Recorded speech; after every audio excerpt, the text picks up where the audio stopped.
Hey guys, it's Katie here with Life Mundane and welcome back to my channel. So we are almost to the end of the school year, and this is usually when people can kind of see that finish line. They're wrapping up their carefully curated curriculums and they've got their routine down pat at this point. And that is not at all where we are. I am taking the schedule actually and I am ripping it in half and throwing it away because guess what? It's not working for us. We also are switching out several curriculums. I've got lots of changes to share with you guys today, so I want to give you a homeschool update, and just know it's never too late to start something new. So let's get started. Hi, my name is Katie, and welcome to Life in the Mundane.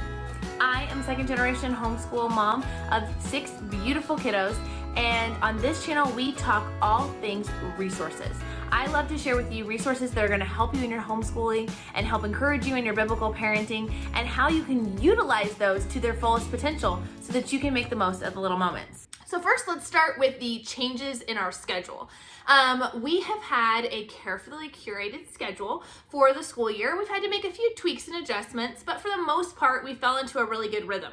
Part of the schedule was to make sure that we were doing things in blocks, so nothing was assigned to a specific time, but rather more of a routine of we do this, then this, then this, then this.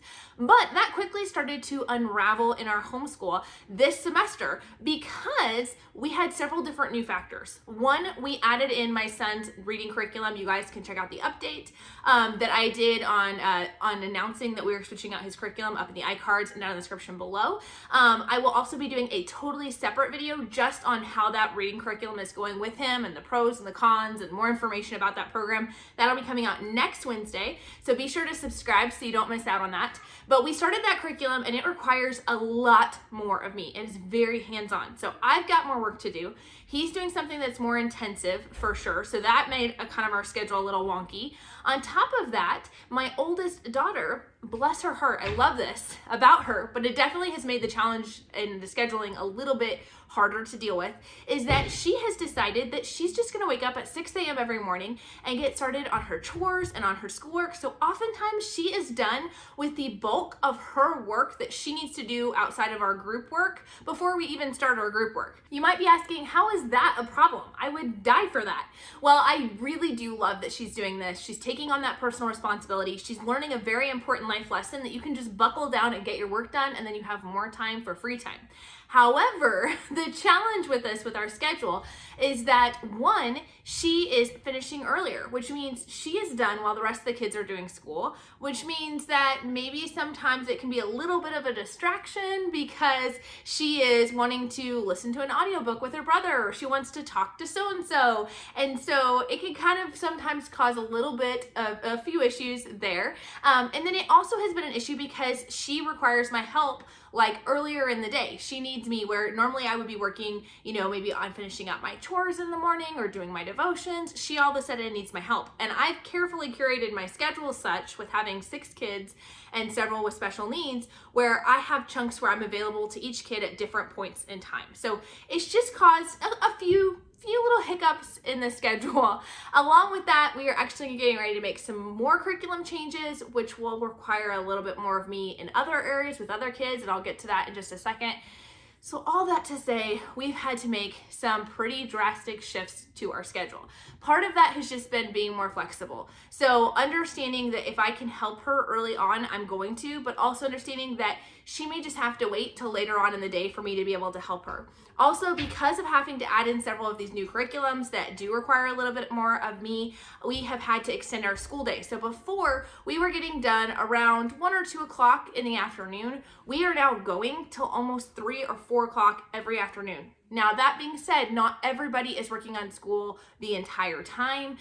We have lunch break. There's a time periods where some kids will be done, especially the younger ones, where they finish by like 10 or 11. But I think I had to wrestle with that for a long time. I was trying to figure out what I was doing wrong with my schedule. And then I realized that my boys are going into my boys are in middle school, and my oldest daughter is getting ready to go into middle school, and there's just more work that's required of them, on top of the fact that because I do have kids with special needs, there's more things that just require me. So there's sometimes a little bit less that they can do independently. So all of that to say, we are taking it day by day. We are making small adjustments here or there that are it's working. We're figuring it out. And maybe if you guys want to know more about that, I can share that with you, although it's kind of the end of the school year, so I don't know if you really want me to show you my new homeschool schedule, but that's a big change that's been happening in our homeschool. Along with that is some curriculum changes. One of the first changes is that my second son just finished Fix-It Grammar Level 1, the old edition, the Nose Tree book, and he loved it. He is doing great with it. And so actually starting here next week, he is going to be jumping into the brand new edition, Level 2, Town and Country Mouse. He's really excited about it because of the changes they've made, being able to write in the book, having the checklist at the top. If you want to know more about the changes they've made, be sure to check out the video I did on that up in the iCards and down in the description below. So he is excited to start that. We'll also be switching one of my daughters from Happy Cheetah Reading. She has been doing that all year long, and she's almost done with the book. However, I am actually going to have her not finish. There's probably about 10 lessons left, and I'm probably not going to have her finish it. And I decided that after we come back from spring break, we're just going to jump into All About Reading 1. Happy Cheetah Reading worked really, really well for my son, and it seemed to help him a lot. But for my daughter, it's helpful. She's definitely learned. But I feel like she has learned more of the spelling and the grammar. It's been good for handwriting, those things. And the reading aspect, she's still guessing a lot, and she's not retaining things quite the same way that he did. She does have a lot of medical special needs. There are a lot of factors going into it. And so I just think it's just not the right fit for her. And I don't think it's that it's a good or bad curriculum. You guys ask me this constantly. Should I use Happy Cheetah Reading? Should I use All About Reading? Should I use something else? And the thing is, it just totally depends on the kids. So for her, we're gonna try All About Reading. I really think it'll be a better fit for her right now, but I'm glad that we did Happy Cheetah Reading because it laid down a good foundation of, again, some of those spelling and grammar things that we weren't having in other curriculums. And I think it gave her a good start because I don't think she was ready to start All About Reading at the beginning of this school year. I think it would have been too much and overwhelmed her. We're gonna be starting that next week, which means a little bit more for mom as well, because we'll be doing 20 minutes of reading hands-on the whole time right next to her. So yeah, we'll see how that goes. Other changes to the curriculum schedule here, we started my youngest child. Does that make sense? My fifth. We started my fifth child. She is 4. She will be turning 5 in May. And all of a sudden, out of nowhere, she just, like, something clicked and she was like, I'm ready to do school. And she started trying to read on her own. And she was like wanting workbooks, and just her fine motor skills developed such that she could actually use workbooks. And so because of that, we've made a few adjustments mid-year. So I think it was end of January, beginning of February. I was like, okay, I think it's time to do something a little bit more. And so my friend Megan over at Pennies and Salt told me about Christian Light Education. They have a kindergarten program, but their kindergarten program is broken up into 2 sections. Kindergarten 1, which is designed specifically for 4-year-olds, and then Kindergarten 2, which is designed for 5-year-olds. So we got that curriculum. I actually have a video coming out this Saturday about that curriculum. I did an unboxing for you guys and a little bit of a look inside, so you guys be sure to check that out on Saturday. But in a nutshell, it has different workbooks that she works through. It helps her work on letters and numbers and shapes and colors and all that fun stuff. And this girl has been flying through this curriculum. Like, I have been so impressed. It just very much clicks with the way her brain works. So she is actually going to be finishing up the level 1 books next week. And then she'll be moving into Kindergarten 2, which you'll see again in that video on Saturday. So all of that to say, we have just kind of jumped into kindergarten a little bit earlier than we planned and kind of in the middle of the year, but what can I say? We're homeschoolers. We just go with when they're ready.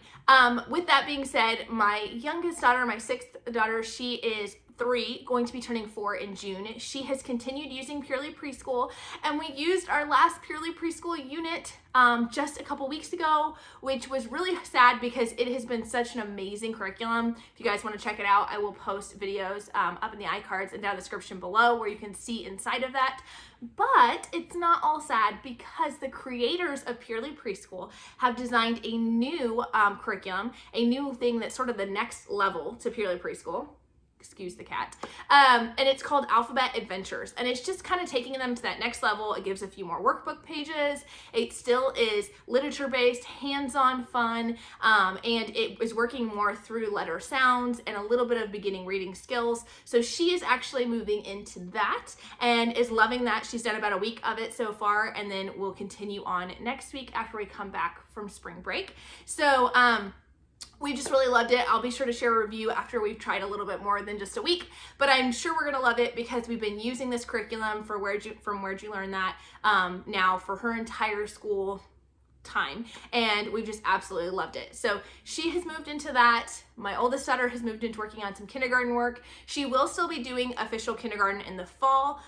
Stay tuned. I will be sharing about her curriculum choices there. So she will finish this out probably actually over the summer or early fall because of the way the curriculum is laid out and because of the pace that she's taking it. But then we will still do another kindergarten curriculum in the fall because I just think she needs more with that. So we're doing that with her. For my oldest daughter, the changes she's making, honestly, she's just doing really well. She's trekking through that school stuff. She did finish her Explode the Code, and she finished Explode the Code 5, I believe, 5 or 6. No, it might have actually been 6 or 7. I don't know. She finished one of the higher level ones. There are more levels of Explode the Code, but for now, I decided to just put a break on it because she's doing really well with it. We are going to be trying out the Evan Moore spelling skills for her because she is so workbook based. We've used All About Spelling in the past, and it's worked beautifully, and I absolutely love it. And I really think it's probably one of the best spelling curriculums out there, but she is such a self-starter and she wants to be able to like open up a workbook and do it herself, and All About Spelling is not really designed that way. And I'm also kind of stretched a little thin trying to do all of the other reading instruction with my other kids, as well as all the group work. So we are going to be trying this out, and we're going to be starting her on this spelling skills, and so I'm really excited. It's all workbook format. She'll have a spelling test at the end of the week, and that's the only thing that's really required of me, but the rest she can do it on her own. So I will be letting you guys know what we think about that, how we like it, as she starts that next week.